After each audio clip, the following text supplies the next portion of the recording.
ভগবান শ্রীকৃষ্ণ ভগবদ্গীতায় এমন কতগুলি বাণীর কথা বলেছেন যেগুলি আমাদের জীবনে চলার পথে অত্যন্ত জরুরি। ভগবান শ্রীকৃষ্ণ বলেছেন, যা হয় ভালোর জন্য হয়।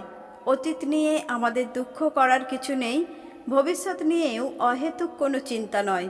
বর্তমানে যা ঘটছে সেটা ভালোর জন্যই ঘটছে। খারাপ সময়ে এলে হতাশ হবেন না, মনে রাখবেন যা ঘটছে সেটা ভালোর জন্যই ঘটছে।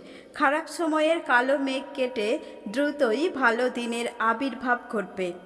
প্রতিশোধ নেয়ার প্রয়োজন নেই, শুধু প্রতীক্ষা করো। যারা তোমাকে আঘাত দিয়েছে সময় মতো তারা নিজেই ঘূর্ণিপাকে পড়বে।